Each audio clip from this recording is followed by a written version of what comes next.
Momento Latino Switzerland, um programa que você conhece o artista brasileiro fora do Brasil. Hoje a nossa entrevistada, vamos ver se vocês adivinham por esse nome, Maria Odete Brito de Miranda. Tenho até que ler aqui, porque primeiro que é um nome já glamouroso, porque nome no Brasil, para ser glamouroso tem que ser longo, então foi usado a risca, não a Gretchen. Nossa, tenho até que respirar um pouco. Gretchen, mas seja Marcelo da Mota Marquês. Exato, seja bem-vinda aqui, bom, aqui no Momento Latino, mais uma que está vindo para o nosso lado aqui Delícia, da Europa, que muito chique. Chegou de Mônaco, olha onde mora, ela está escolhendo, né? E escolhe só lugares assim estratégicos. Fala aí, Gretchen, rainha do rebolado, rainha do bumbum, revolucionou na hora certa? Eu acho que sim, porque naquela época da ditadura, a época que a mulher era bem subjugada, que era muito submissa, que tinha todos aqueles preconceitos, e eu fui, né, brigando com o mundo e fazendo com que surgisse uma nova mulher no Brasil, né? 1978, mais ou menos. Isso, 78 mesmo, foi quando eu completei 18 anos. E essa, assim, sempre veio assim na minha cabeça, poxa, você 18 anos de idade, mais ou menos, 18, 19, né, por aí, e não tem nenhum problema de falar de idade. Muito pelo contrário, acho ótimo, acho que toda mulher... 56 anos, hein? 56, se toda mulher que tivesse 56, né, pudesse estar assim. Parabéns. Não, eu gosto muito de falar da minha idade, principalmente porque eu acho que a mulher, ela tem que se cuidar. Independente de ser artista, eu acho que é uma obrigação. A mulher tem que estar se sentindo bem, ela tem que estar se sentindo feminina, ela tem que estar se sentindo cheirosa, bonita, em qualquer momento, independente dela ser artista, dela estar casada, não interessa. A mulher, ela já nasceu mulher por isso. Você é 200% mulher, né? Acho que sim. A gente vai entrar nesse papo. Bem, aqui nós estamos diretamente da casa de uma outra artista, da Jane Cruz, que abriu a Intimidade, que está recebendo também a Gretchen aqui no Cantão Margal, e que realmente, assim, uma pessoa bem especial, canta como ninguém, mas vamos voltar lá. Você jovem, quem é que estava por trás? Tinha alguém por trás dando um apoio? Segue esse caminho? Revoluciona dessa maneira? Olha, é assim, eu dei muita sorte, porque quando eu completei 18 anos, que foi quando eu comecei a minha carreira, eu tive uma pessoa que, eu nem sei se ele está vivo mais, a gente procurou muito ele quando fizemos o livro, mas ele foi uma pessoa chave na minha vida para tudo que aconteceu. Porque meu pai não me acompanhava, meus irmãos não podiam me acompanhar, eu não tinha um homem do meu lado, eu só tinha 18 anos e não sabia nada de televisão, não sabia nada daquele meio, eu só ouvia dizer da história do teste do sofá, ouvia dizer. Que eu também, na verdade, nem sabia o que era, né? Depois que eu vim entender. Depois conta como escapou. Foi assim, foi exatamente esse cara, o nome dele é Vladimir. Lá no Brasil, na época, ele é muito conhecido porque ele é de Natal, inclusive, porque ele é irmão da Cátia Silene, da cantora. E ele era meu divulgador da gravadora Copacabana. E ele me ensinava tudo, a gente saía para divulgar o disco, naquela época era o disquinho, né, embaixo do braço, o compacto. E ele dizia, olha, você nunca pode dizer não para ninguém. Você é uma menina, você tem 18 anos, muito bonita e mexe com a sensualidade, os homens vão te convidar para sair, vão querer levar você para cama, e você nem pode dizer que sim e nem pode dizer que não. Eu dizia, como é que eu vou fazer isso? Como é que eu vou dizer sim e não? Não tem como. Ele, olha, você sempre vai dizer que sim, mas você nunca vai sair com ninguém. Você vai sempre ter um álibi para poder aquilo não acontecer. Porque se acontecer com um, vai acontecer com todos, sua carreira acabou. Então você tem que ser esperta. Eu vou te ensinar. E aí ele falava assim, olha, você vai entrar, por exemplo, lá no camarim do Carlos Imperial. Ele vai te chamar para conversar. Você vai entrar, vai conversar com ele, ele vai pedir para ficar só, ele vai mandar eu sair. Eu vou sair, vou tomar um café, mas... E se ele te convidar para sair, você diz que tudo bem, vai ligar pro seu hotel, dar o telefone do hotel. Naquele momento que ele estiver falando alguma coisa, eu vou voltar. E à noite, quando você chegar no hotel, o telefone fica fora do gancho. E avisa na portaria, aliás, avisado por mim mesmo, que você saiu. Que você foi jantar, que você foi encontrar alguém da família, que você foi fazer algum evento. Você nunca está, porque você nunca vai dizer não, mas também nunca vai dizer sim. E eles não vão se sentir humilhados, não vão se sentir deixados de lado. Eu acredito que teve horas que também não foram assim fáceis para poder... Pra driblar? Driblar. Não, era difícil. O telefone, muitas vezes eles paravam na porta do hotel e ficavam a noite inteira esperando eu voltar do tal evento. E eu estava dentro do hotel. Estava lá dentro. Tava lá. Porque eu fico pensando assim, partindo dessa estratégia totalmente da sensualidade, do feminismo, da mulher, assim, estrela, foi assediada até... Fui, muito mesmo, em todos os sentidos. As propostas, as coisas que aconteciam depois do show. A gente tinha aquela história daqueles seguranças, não sei se você ainda lembra que tinham equipes de segurança no Brasil, né? E quem me assessorava era o Fonsecas Gang. Então, naquela época, tudo tinha que passar por eles. E as coisas que eles me contavam das propostas que apareciam eram absurdas. E a minha mãe teve uma época que chegou a me acompanhar, ela viajava junto comigo. E teve um dia que eu terminei o show e ela estava na portaria do hotel, o cara chegou com um pacote, daqueles pacotes de pão, de dinheiro, assim, imenso, botou em cima do balcão e falou, pode mandar ela descer. Aí a minha mãe falou, escutou e falou, ela quem? A cantora, pode mandar ela descer que meu avião tá aí esperando que eu vou levar ela pra minha fazenda. Tá aqui o dinheiro. A mãe falou assim, mas ela não vai pra lugar nenhum. Ele falou assim, vai que eu vou levar. E aí perguntou pra recepcionista do hotel, e quem é essa baixinha metida? A minha mãe falou, essa baixinha metida sou eu, a mãe dela, e ela não vai pra lugar nenhum. E nesse dia a gente fugiu do hotel numa picape, na carroceria da picape, eu e minha mãe. E você acha que o homem, essa reação do homem brasileiro é a mesma reação do homem em geral? Não. Então, Agora estando fora do Brasil, a gente vê que o europeu, não digo só europeu, americano, mas o homem fora do Brasil, ele não tem essa coisa, é mais uma coisa latina mesmo. É mais uma coisa do homem do sangue quente. Eu não sei, sei lá, se de repente um mexicano, um argentino faria isso, mas eu acho que o brasileiro ele tem essa coisa de posse, né? Porque você, como no caso, a pioneira, né? Foi quem revolucionou em toda essa fase do Brasil que não estava lá muito bem, estava numa crise de identidade, de todo mundo se identificar, a mulher se emancipando, que você ajudou, queiram vocês sim ou não, ajudou essa emancipação. É verdade. Entendeu? Principalmente externa, de comportamento, de assumir os filhos, de assumir, eu me separei, daí vou casar de novo, eu que mantenho meus filhos e daí, eu que sustento meus filhos, eu sou o pai e a mãe, essa coisa que a mulher, imagina que uma mulher faria isso, né, naquela época. Há 30 anos atrás. Quantas vezes você tentou escapar do teu marido, que foi sempre tua profissão, arranjando outros casamentos?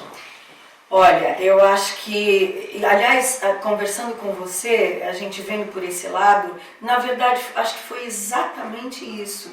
Não teve pessoa que descobriu a coisa certa para explicar o porquê de tantos relacionamentos.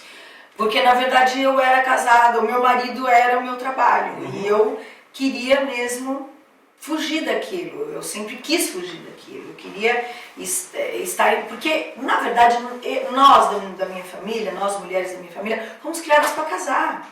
Minha mãe criou a gente para casar, as três. E não combinava uma mulher independente, que trabalhava, que cuidava de tudo, que era pai e mãe, mas que ao mesmo tempo queria ser dona de casa, queria lavar, passar, cozinhar, cuidar dos filhos, entendeu? Tanto é que quando eu engravidei da Tami, eu estava no auge. Todo mundo quase enlouqueceu, a minha gravadora quase me matou. Imagina. E eu falei todo mundo. Não, a primeira proposta deles foi, você vai tirar o bebê. E eu falei, mas não vou mesmo. Eu sei que conversa pra lá, conversa pra cá, entramos num acordo. Então você não aparece grávida. E nem amamentando o bebê. Que na época não se sabia se era menino ou menina, porque não tinha ultrassom nem nada. Você não aparece grávida, você não aparece... Isso em contrato. Não aparece amamentando o bebê e o bebê nunca aparecerá no seu colo. Sempre no colo do pai. Porque isso tudo para manter o símbolo sexy não pode estar no papel de mãe. Um símbolo sexy não pode aparecer amamentando. Um símbolo sexy não pode estar segurando um bebê no colo. Então isso tudo foi definido na época que eu engravidei. Então a produção tinha aquela mentalidade mais do símbolo sexy do que do símbolo sensual. Ah, com certeza. Okay. Até porque era gravadora, né? Tava querendo vender, né? É lógico, eles queriam vender o disco, vender a imagem, era isso que eles tinham comprado. E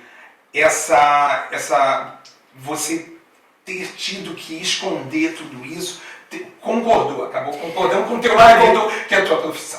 Concordei porque eu queria ter o bebê, eu ia ter o bebê de qualquer jeito, eles gostassem ou não. Como eles não queriam me perder profissionalmente, então, passou, mas foi difícil para eles me driblarem, porque eu não sou muito fácil. Eu ia fazer feia barriguda, lógico que tinha... Hoje não é que nem hoje que tem um celular em tudo quanto é mão para poder fotografar, mas sempre aparecia um ou outro que conseguia pegar algum momento, mas logo eles abafavam e não saiu. Tanto é que se você procurar, não existe foto. Disciplina. Você dava trabalho para a produção? De jeito nenhum. Nunca. Sou extremamente... Você colaborava? Eu sou extremamente profissional. Eu sou filho de pai militar.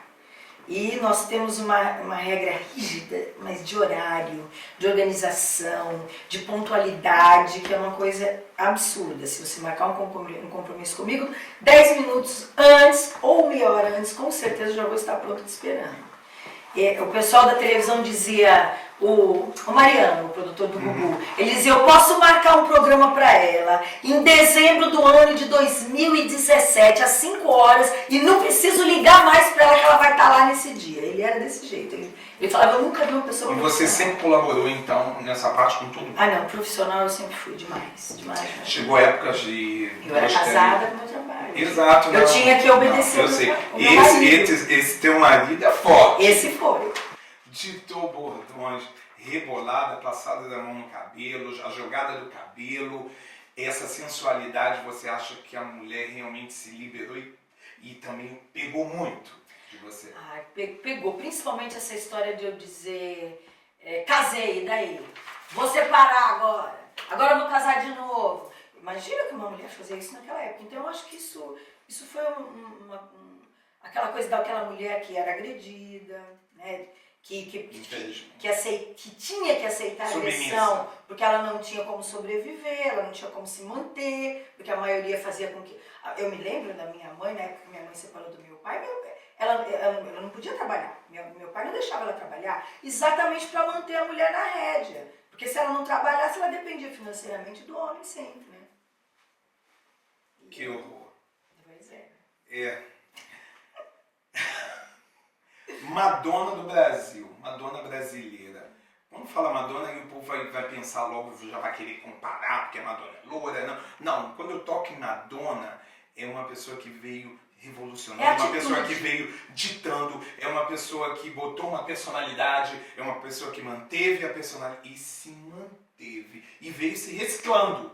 E que tem a idade que tem, que continua como está. Exatamente. Então, você acha que se enquadraria? Olha, eu acho porque paralelamente a ela, fora do país, no Brasil, mais ou menos o que ela fazia em relação à atitude era o que eu sempre fiz. Exatamente. E não seria exagero nenhum, você diria, não, realmente nessa comparação da atitude, do teu comportamento, em relação à sociedade e, assim, quase 1000 espetáculos durante 3, 4 meses, isso daí, você estava com quantos anos, mais ou menos? Nossa, 25? Foi antes. Foi logo antes? No começo. E para aguentar esse batidão, que naquela época não tinha tanta tecnologia de sair daqui de um lado para o outro tão rápido. A gente viajava muito, era de carro naquela época, e eu viajava muito mesmo. Eu cheguei a fazer 6 shows numa noite. Eu começava 8 horas da noite e terminava às 6 horas da manhã. E era de um lugar para o outro, eu só adormecia assim no carro e já ficava pronta para entrar para o outro. Era do carro para o palco. Era incrível, era muito cansativo mesmo. E era de segunda a segunda. Comprometeu em algum momento a tua saúde? A minha saúde não. Compromete hoje, lógico. Porque hoje eu tenho os 2 joelhos com um ressecamento, né, da membrana. A dor no joelho é fatal e a dor na coluna. Né? De tanto regular? De tanto regular. Então comprometeu nesse sentido. Ela fala na cara de pau, gente. Eu sou uma pessoa que eu tenho muita saúde. Eu não fico doente. Que de vez em bom. quando eu dou uns espirros, mas é coisa rápida. Censura pra você. Ai, foi terrível. Lá no Brasil. Estamos falando do Brasil. Em Vamos chegar na 78 eu fui, logo no que eu comecei, foram 30 dias proibido de se apresentar. Porque eu me apresentava de short, né? E o short que hoje, perto dos de hoje, era um bermudão, né? Naquela época era um absurdo. Mas se a gente comparar o meu short naquela época com os de hoje, era um calçolão. E eu vestido transparente, aparecia, né, a forma da calcinha, dançando de costas. E ainda virava e tinha, né, trejeitos sensuais, né, de passar a mão no corpo. E isso foi um absurdo na época. Quantos casamentos você deve ter colocado em jogo só pela televisão, né? Ai, olha, eu ouço muita história. Eu sei de uma que jogou óleo quente no ouvido do marido. Não, bem, a gente tá rindo para não chorar. É lógico. Mas essa censura chegou algum dia, assim, lá no Brasil, estamos falando do Brasil, dessa época, te agredir mesmo, te chatear? Não, a censura não. Não, porque... Atrapalhar teu trabalho? Não. Naquela época, primeiro que Que eu estava muito nova. acabou até melhorando. Eu era muito nova.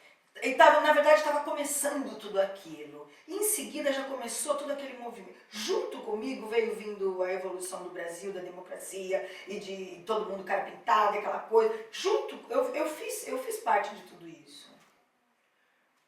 Politicamente falando, queriam te envolver também na política nessa época? Não, nessa época não. Não? Nem pensavam, e nem eu também, nunca quis.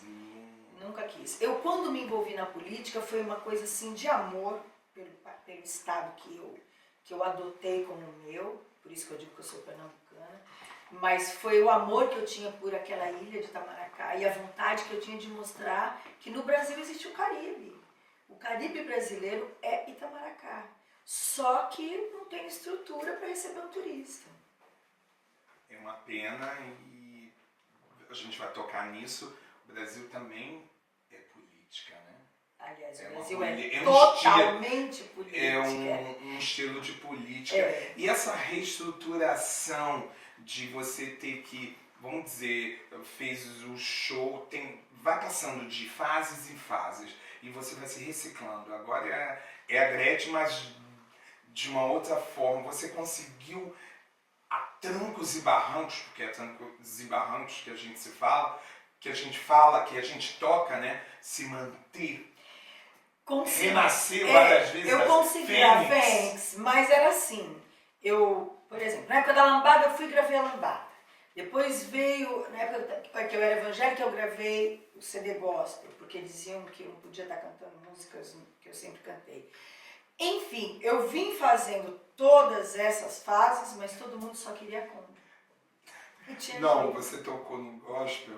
Eu não falando de toda a sensualidade, revolução, não conseguia associar. Você nesse tempo gospel, como é que quiseram te enquadrar? Não, ninguém quis.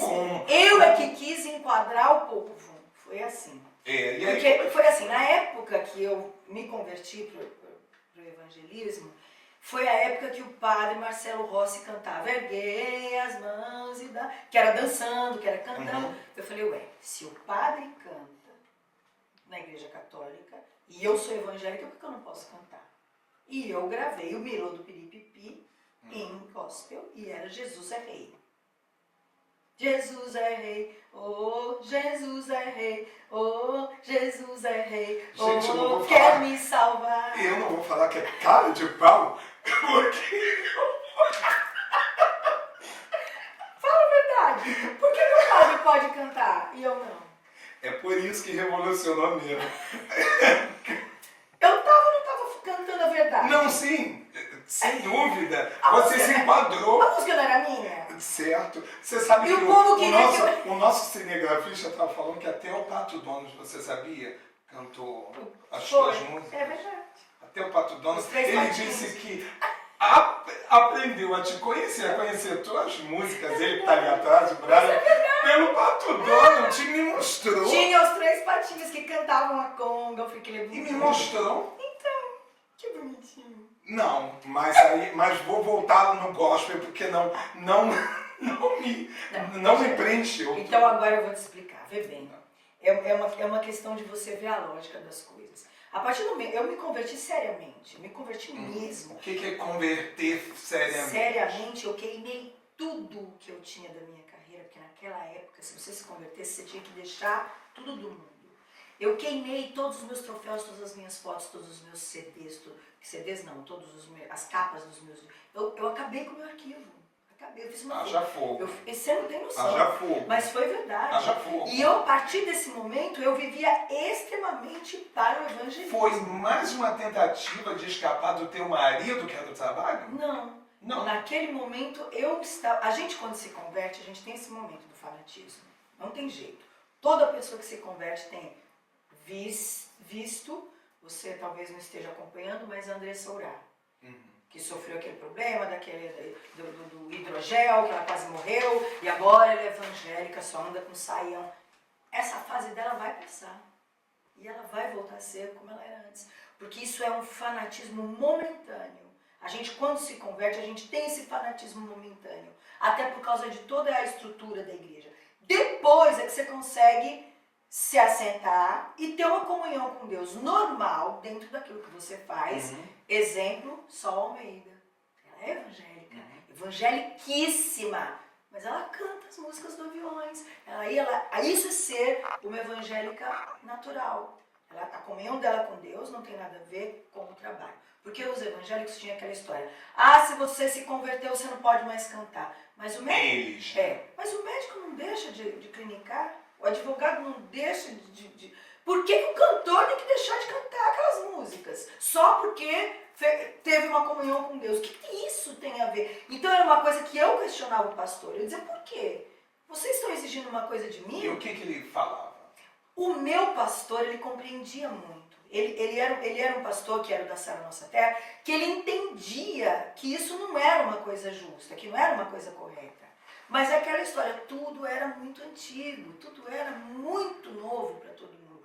Hoje você vê que tem tatuado nas igrejas, a Baby Consuelo faz parte de uma igreja totalmente moderna. Não acharam que naquela época que foi uma estratégia? As pessoas pensavam que era. E na verdade não era. Foi. E quando eu gravei o Melô do Piripipi com esta letra evangélica, quando eu fiz isso, foi para mostrar que você pode, eu fiz o que hoje se faz, o que a Sol faz hoje.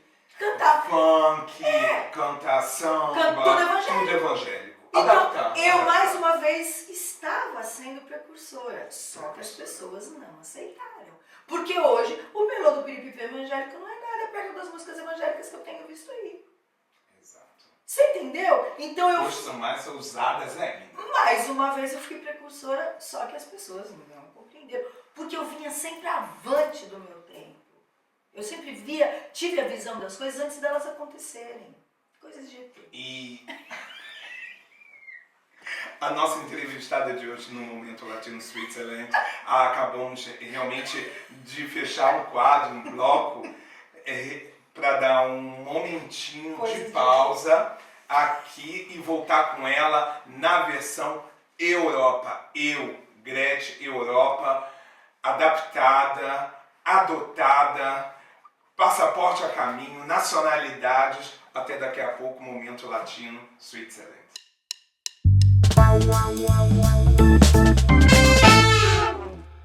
Momento Latino Switzerland. Continuando esse segundo bloco, falando com a Gretchen, sabendo mais um pouco dela e como ela foi recebida aqui na Europa. Gretchen, fala como a Europa te abraçou, te recebeu e como está te recebendo.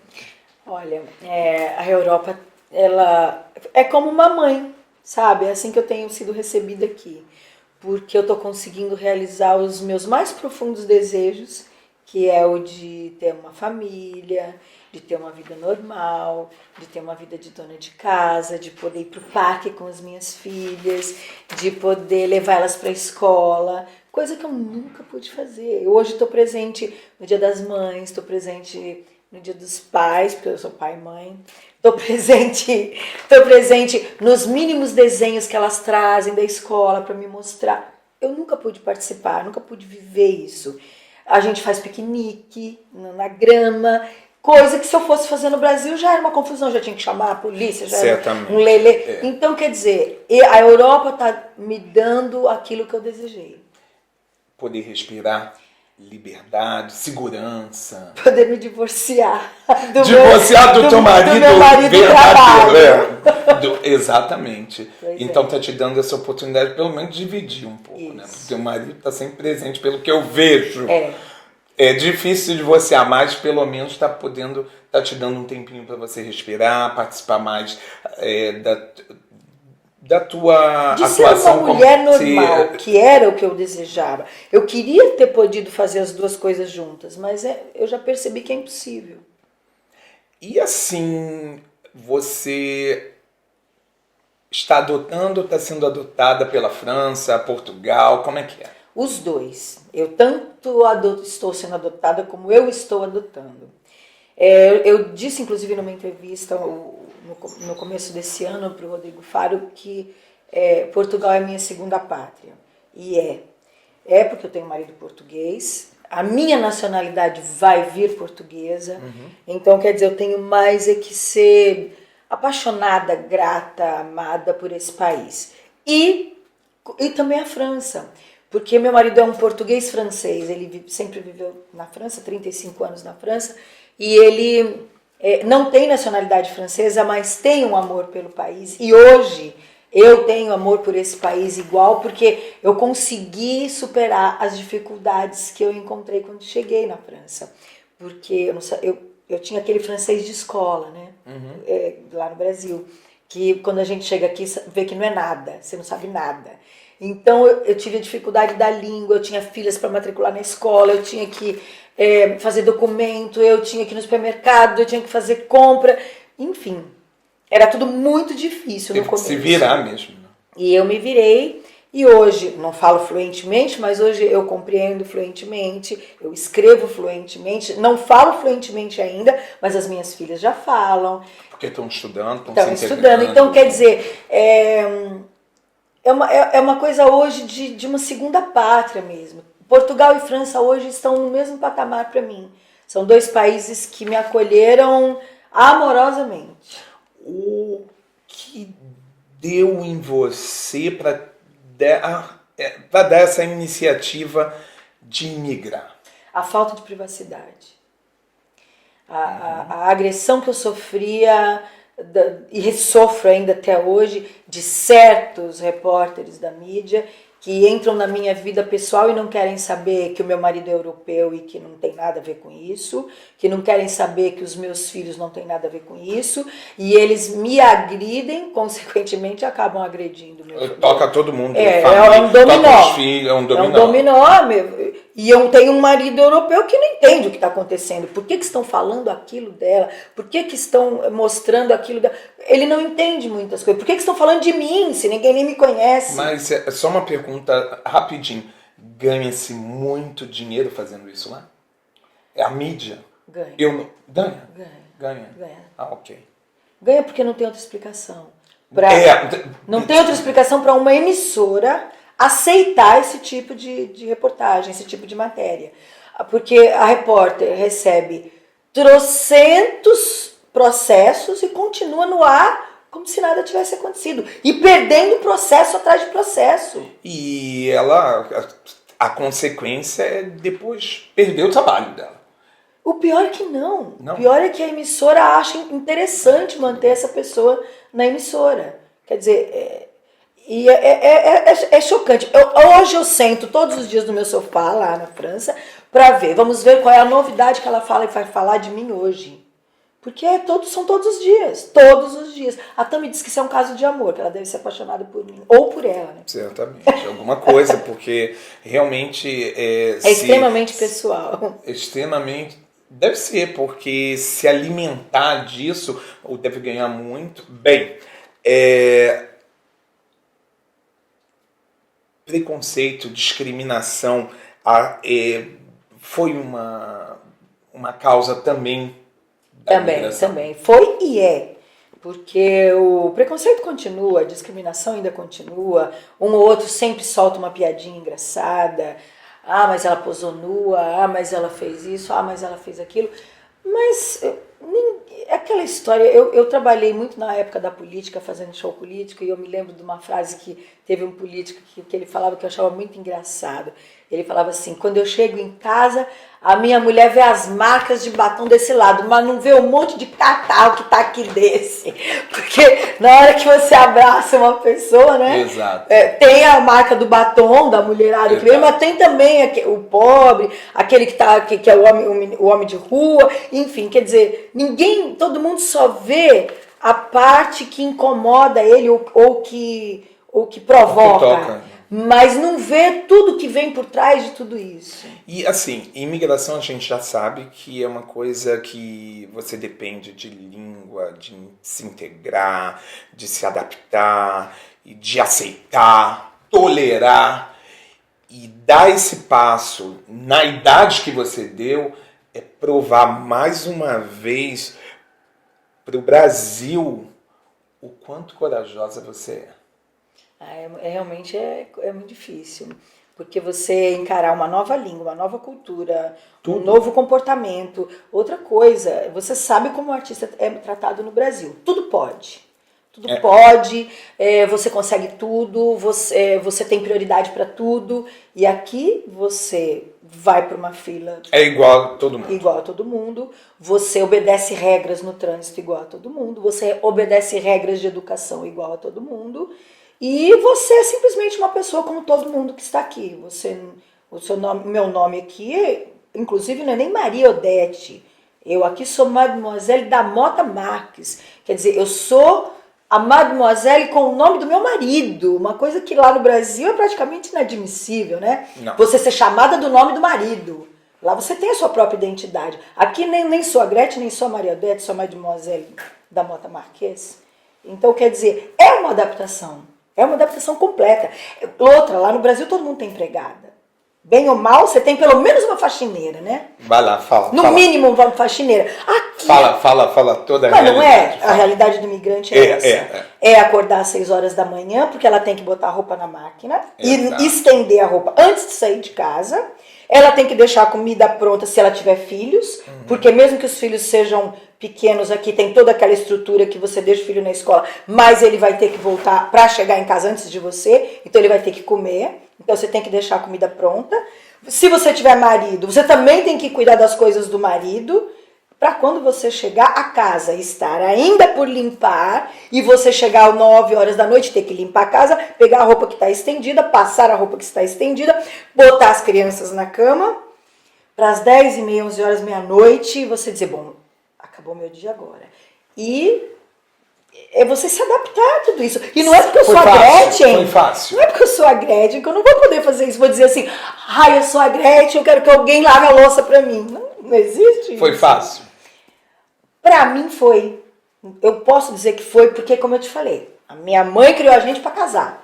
Então a gente sabe lavar, passar, cozinhar, arrumar, cuidar de casa, cuidar de marido, cuidar de filho, de tudo. Educação doméstica você teve? Tive. Desde os 10 anos que minha mãe punha a gente no banquinho, em cima da cadeira, para lavar louça e para aprender a fazer o arroz, para aprender a fazer a comida. Então, quer dizer, e fora que a gente ainda tem a coisa de aprender a cozinhar com as coisas que tem aqui. que não são as mesmas coisas que tem lá. Tem que ser adaptado. Eu queimei muito arroz nesse fogão elétrico. Esse tal desse fogão elétrico. Depois cheguei feliz da vida, cheia de panela. Comprei um monte de panela nova em Portugal. Trouxe pra cá um jogo de panela novo. E o meu fogão era de indução. E a minha panela não esquentava. E ficava só aquela luzinha vermelha piscando. E eu dizia, esse fogão tá quebrado. Só pode ser. E o meu marido, não, é que ele tem a panela especial. Não é possível que tem que ter uma panela especial para um fogão. E tinha, sabe? Então, são besteiras do dia a dia que você vai conhecendo, que você vai encontrando aqui e que você vai superando. E posso te falar, depois que você passa por tudo isso, é muito bom. Porque você já se sente do lado de cá. Eu já não consigo mais me adaptar do lado de lá. Fica chata lá quando vai de férias? Não fico fica, porque... eu sou pernambucana. Eu não fico chata porque eu fico com a pernambucana.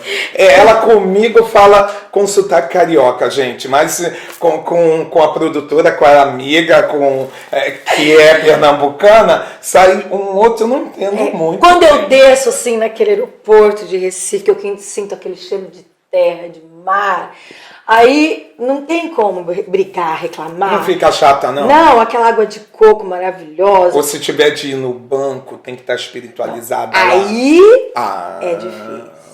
E quando você vai dentro do carro, no trânsito, que o povo te corta de um lado, te corta do outro, passa o sinal vermelho. Põe tua vida em risco. Então quer dizer, não que eu não fico chata, mas eu fico desejosa de voltar. Eu com 20 dias, eu já tô morrendo de saudade da minha casa, de cuidar da minha roupa, de fazer minhas coisinhas, de levar minhas filhas pra escola. São duas alegrias quando vai pro Brasil, uma quando você chega e outra quando você volta? É de verdade. É de verdade sem maldade. Sem demagogia. Esse bordão é sem maldade. É uma alegria quando eu chego, porque eu mato a saudade de tudo que eu amo lá, que é a praia, que é o meu povo pernambucano, que é o meu povo brasileiro, mas é também uma felicidade quando eu volto, porque eu já tenho a cultura daqui também. Já bateu o reloginho, a areia caiu toda, hora de voltar para casa, né? A gente sente. É a minha casa. E quando chega aqui dá vontade de beijar o chão. Não, de beijar o chão só lá. Só lá? Quando eu sinto aquele cheiro que é único de Pernambuco, Gente, que pernambucana é essa? Eu beijo mesmo. Poxa, tá bom. Vou já mudar. Mas sou carioca de nascença, não posso esquecer. Melhorou. Não, eu sou carioca da gema. Eu nasci na Beneficência Portuguesa no Catete. Melhorou um pouquinho pra minha parte. Gente, fala dos teus filhos. Da minha paixão, né? Da tua referência, família. São 5 da minha barriga, 5 biológicos e 2 que Deus me mandou de presente. 2 meninas que eu ganhei de presente. Uma eu fui buscar no Pará e a outra foi a vida que me deu. Eu já peguei ela com quase 20 anos e hoje ela está casada e eu tenho uma neta linda. A pequenininha eu peguei com 10 dias lá no interior do Pará. E hoje ela já disse que o nome dela é Valentina Marques. Porque ela adotou o pai. Não foi o pai que adotou ela. Porque desde o dia que ela viu ele, ela chamou ele de pai. Do primeiro dia. E dá certo o relacionamento? Ela é apaixonada por ele. E ele teve que recomeçar a vida. Porque ele já tinha filhos grandes, ele tem filhos adultos. E ele teve que recomeçar tudo comigo, porque casou comigo, casou com o Kit. E o Kit aí não é... A bolsa é grande, né? E é uma mala de viagem internacional. E ele encarou isso? Ele encarou. Como é que ele encara, né? Olha, você imagina, para um português do interior, do norte, de repente descobri, porque ele não sabia quando ele me conheceu. Que estava casando com a Gretchen, que tinha esse Kit, tinha um marido também, estava casando com outro marido. Isso, e que era o símbolo sexy do Brasil. E que esse símbolo sexy tinha uma filha homossexual. Então, você imagina para este homem do norte de Portugal, lá das Taipas, encarar da noite para o dia toda essa realidade. E hoje ele está ali firmão e dizer, tô dentro. tô dentro. E anda abraçado com a minha filha, com o maior orgulho, sai com ela para todos os lados, não deixa ninguém falar mal dela, ai de quem falar mal dela perto dele. E essa paraensezinha é a paixão da vida dele.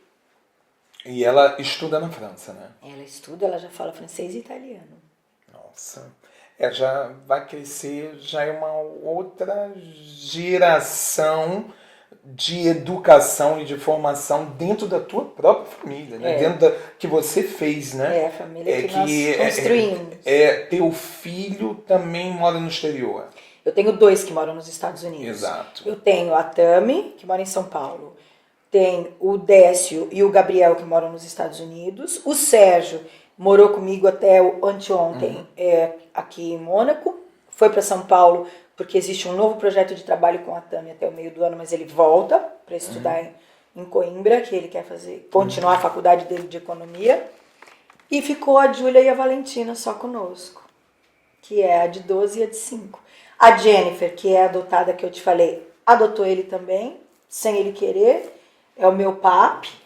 E a filha já chama ele de avô. Quer dizer, no fim, ele foi adotado por todo mundo. Não, que bom que houve uma integração. E você sabe que relacionamento não é fácil, né, Gretchen?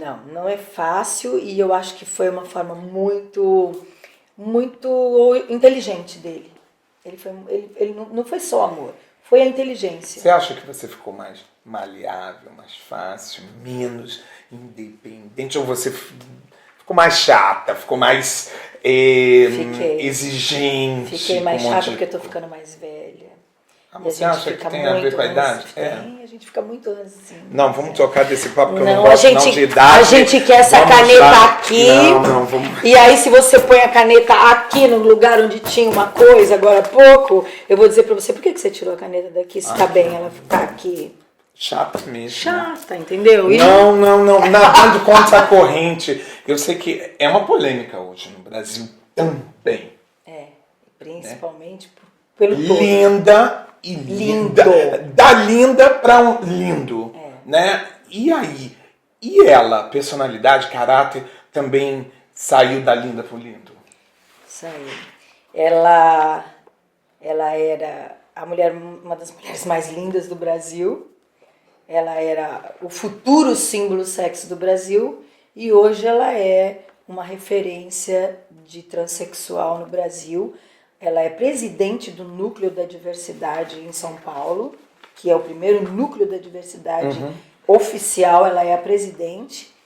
E ela está mostrando para todo mundo que não pode ter preconceito, que não pode ter discriminação, que você não pode julgar ninguém, porque pode estar acontecendo dentro da tua família, pode estar acontecendo aqui do teu lado, porque isso é uma coisa real. Quando se fala ela é real. Em homossexualidade, eles falam de homossexualismo, que é doença, na língua deles. E a homossexualidade, não tem nada a ver. Então, eu imagino que ela deve ter pego essa função com todo amor. Orgulho de ser gay.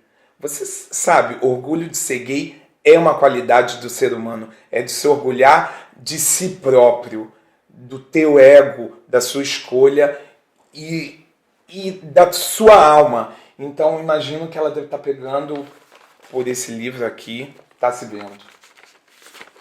Pois é. E essa daí não é a biografia dela. Não é biografia, é um livro. É a história do que o homossexual sente quando as pessoas não o aceitam e depois que ele consegue se aceitar e se libertar. Porque o próprio homossexual ele não se aceita no começo, porque nem ele sabe o que está acontecendo. Exato. E depois que ele fica perdido. Depois que ele toma consciência e que ele se assume e que ele é aquilo, é essa felicidade que ela transmite hoje. Biografia quase não autorizada da Gretchen. Quase Tinha que não. ter esse título. Quase não autorizada, sempre é polêmica. Nossa, maravilhosa. E já era hora da biografia? Já passou da hora. Senão vai virar uma enciclopédia da Angélica? Com vários volumes. Acho que não. quando te vi no show, pra mim parecia aquela De antigamente. sempre. Não, essa é você sempre, não tem como não ser. Mas a biografia já estava na hora de acontecer. E vem muitos depoimentos de pessoas assim altamente inteligentes e conceituadas lá no nosso Brasil, né? Sobre você. E fora, o Lenny Dale é um coreógrafo conceituado no mundo. E que foi, não vamos dizer, dentro de toda essa vida que você decidiu trilhar lá no Brasil, apedrejada também e tudo, e ter depoimentos que joga isso tudo no chão, né? Pois é. Que cai em toda a contradição do pensamento próprio dos conterrâneos brasileiros. Bem, continuando, o povo aqui é carente, né, Gretchen? Você sente isso? O povo brasileiro aqui? Sinto, e cada vez que eu me apresento aqui, eu sinto essa vontade que eles têm de estar perto de mim para matar um pouquinho da saudade do Brasil, para sentir um pouquinho do calor do Brasil, daquilo que não adianta, que nós brasileiros temos, que é único, que é o amor interno, aquele amor interior que nós temos pelo ser humano e pelas pessoas, porque o brasileiro é assim. Público educado, totalmente diferente do público que mora no Brasil. O brasileiro aqui é um público educado, respeitador e por que ele se tornou assim? Você acha que foi enquadrado? É claro. Foi domesticado ou foi... Não, ele se educado? Ele se enquadrou, porque para viver aqui você tem que se enquadrar ou você é obrigado a ir embora. Ou dá ou desce. Entendeu? Então ele se enquadrou, porque o brasileiro é adaptável. Ok. E em momento algum teve algum constrangimento com público, com ninguém aqui, ou alguma coisa que você visse resquício de discriminação do estrangeiro em relação ao brasileiro aqui? Como é que você se sente como brasileiro? O que acontece? Na França é assim, em Portugal é assado, em geral a mulher brasileira é muito mal vista. Em todos os países. Tem essa ela é tida como esse rótulo. Uma mulher vagabunda, uma mulher da noite, uma mulher que não é séria, que não precisa ser levada a séria. Mas, em contrapartida, você pode ver que são as mulheres mais bem casadas da Europa. Porque a mulher que casa com o europeu nunca mais quer deixar ela. Não é porque a gente é melhor. Olha a propaganda da brasileira. Produto brasileiro de qualidade é a mulher, né? Mas não é isso. É que a mulher brasileira, ela tem aquela conduta de cuidar do homem dela. E eu acho que é isso que faz a diferença para o homem europeu. Vamos voltar vendendo o peixe dela. E das outras também. Morte do teu bebê. Nossa, foi a coisa mais difícil, porque eu tinha recém me convertido e você ter que questionar Deus nesse momento e dizer, por quê? Por que o meu bebê? Eu estava grávida de gêmeos, ele é gêmeo de um deles que está nos Estados Unidos, e ele com 2 dias teve uma infecção hospitalar e morreu. Ele tinha nascido perfeito, normal. Então foi muito difícil, principalmente para uma recém-convertida. Entrou em depressão? Não. Ou a fé? Eu não tenho depressão. Não tenho, não conheço essa palavra, ela não existe no meu dicionário. Nossa, parabéns. Parabéns, porque com todas as transformações de vida que você passou, e a gente sabe que a vida do artista cai em pontos melancólicos e tudo, e eu acho que isso é uma questão até de personalidade tua. Porque... Nem droga, nem bebida, nem depressão, nada. Nada. Do lixo ao luxo, você sempre se orgulhou de poder realmente agradar todo mundo? Eu era trash. Tanto é que... Mas teve teve um movimento que era o trash music lá em São Paulo e no Brasil, e eu fiz parte, eu era a top da trash. O trash 80, que eles diziam que os anos 80 eram um lixo. Como você viveu fora, Então eu era uma das principais do trash 80. E depois, com o Mauro Borges, um DJ mega famoso lá em São Paulo, que começou a tocar minhas músicas no Massivo, que era um clube top, e agora aí eu virei cult.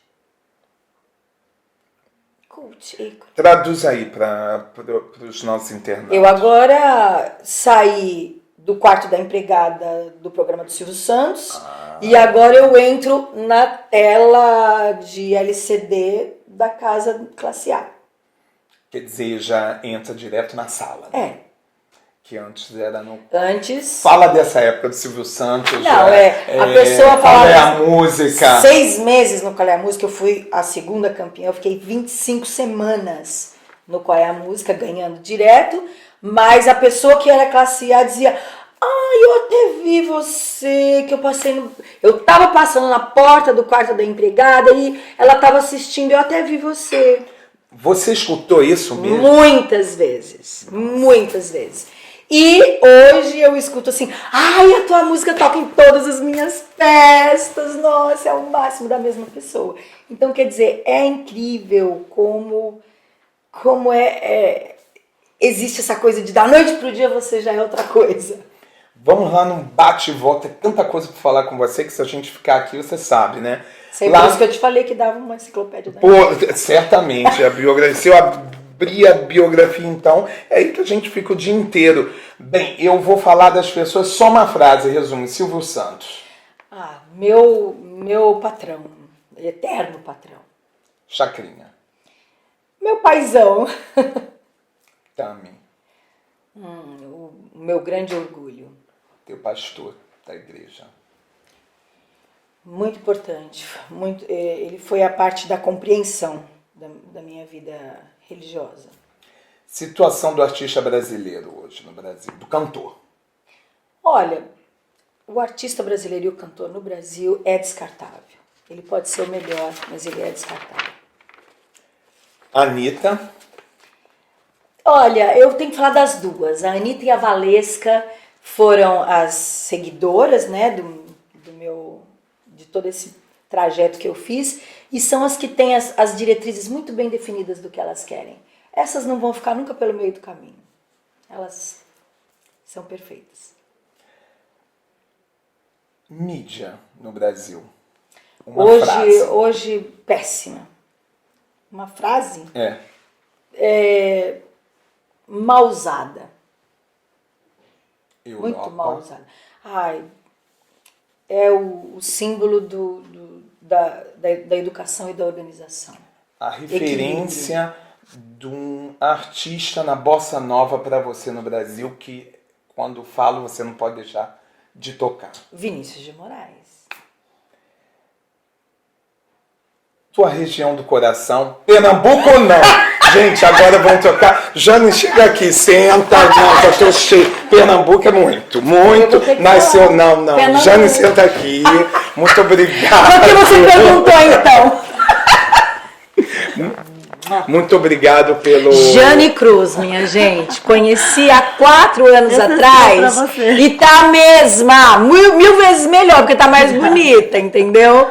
Conheci, fiquei apaixonada pela voz dela, fiquei apaixonada por ela, fiquei fã dela e agora eu tô na casa dela, gente, olha. E hoje o programa Momento Latino Switzerland foi aqui na casa da Jane Cruz, com essa estrela, com a Gretchen aqui, que é, assim... emocionado até agora, estou tentando conter as emoções. Olha o loirinho aqui. Jane, vai lá, fala aí um pouquinho da Gretchen. Como é que eu posso descrever, né? Eu sou fã dela desde criança, dancei muito as músicas dela, lembro daqueles tempos bons, né? Como é bom ser criança e a gente se juntava na calçada e todo mundo na época estava rolando muito... Piri, piri, piri, piri, piri. E o conga la conga, enfim. E hoje ela está aqui na minha casa, vê como a vida anda, né? Já tomei do café dela, meu cafezinho, o meu chocolate. Um monte de amigos, a Brasil Flash TV aqui com a gente. Para mim, é um dia de realização. Estou muito feliz de estar recebendo todos vocês. Obrigada. Gente, obrigado pela tua parte. Hoje a minha casa luxo tá mesmo, luxo. Um ambiente hiper aconchegante. Muito obrigado por você, nossa... Muito legal mesmo. Olha, por essa participação. Eu é que uma quero. Artista está do nosso lado, artista imigrante, uma vencedora. Você sempre foi vencedora. Mas eu Você preciso sempre falar foi. uma coisa pra vocês, Não, gente. Uma coisa eu tenho que falar agora. Vocês sabem que eu já fui uma cantora entrevistada por todos os repórteres que existem no Brasil e até fora. Agora eu preciso falar deste aqui, que é o primeiro e único que eu conheço que sabe montar uma entrevista com respeito ao artista. Porque as perguntas são a que o povo quer saber. Porque o povo não quer saber quantos maridos eu tive, nem se eu fiz algum filme, nem se eu posei nua. O povo quer saber o que ele perguntou. Então eu tô muito feliz de ter feito essa entrevista para ele. Fiz com todo o prazer do mundo e espero e quero que seja veiculada no Brasil para que as pessoas conheçam esse repórter maravilhoso, que é brasileiro, mas que não é brasileiro, gente. Não vou falar que sou pernambucano. Isso não, porque eu sou carioca.